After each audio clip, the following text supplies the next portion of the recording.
nasa 11,000 runners ang nakisaya, nakilahok at nakitakbo sa National Finals ng Hoka Trilogy Run Asia ngayong umaga ng Linggo sa Mall of Asia sa Pasay City.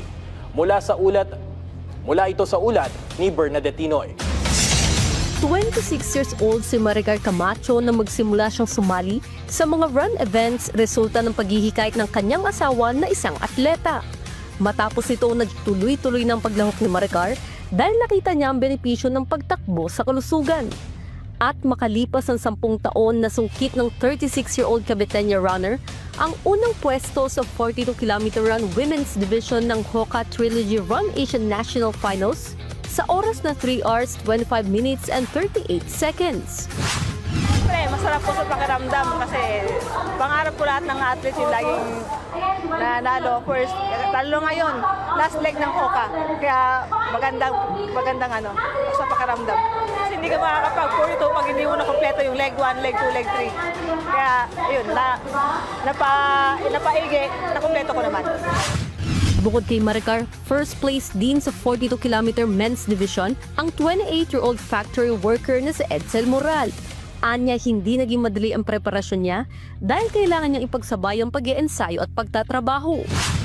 Dati naka 15 lang, 16, 21. Tapos nung nakita ko itong sa medyo challenging yung Hoka, yung first 32 ko rito, 32, medyo talagang hirap na hirap ako. Kaya nung ginawa ko, nag-adjust ako sa training, kada madaling araw, training lang. Yung mga advice ng mga elite runner, sinunod ko lang, sabi nila, training ka lang, madaling araw. Kahit yung free time mo, gawin mo lang kasi doon ka naman talaga lalakas. So, yun talaga napaka-effective.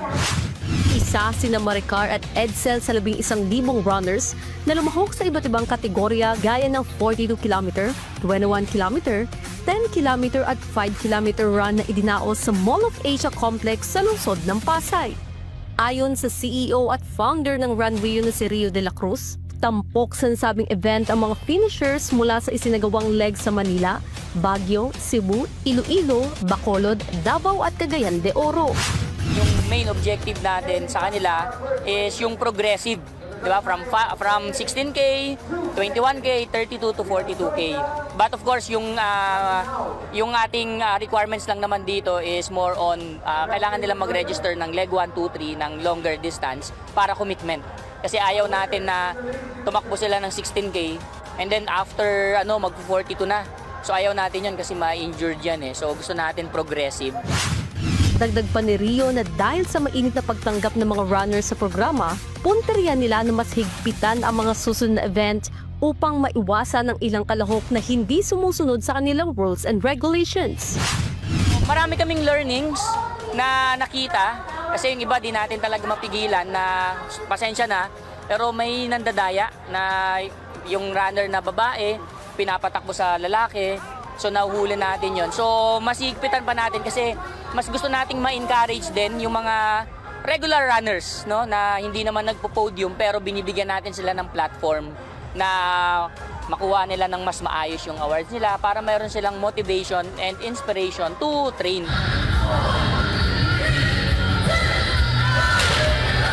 Bernadette Tinoy para sa Pambansang TV sa Bagong Pilipinas.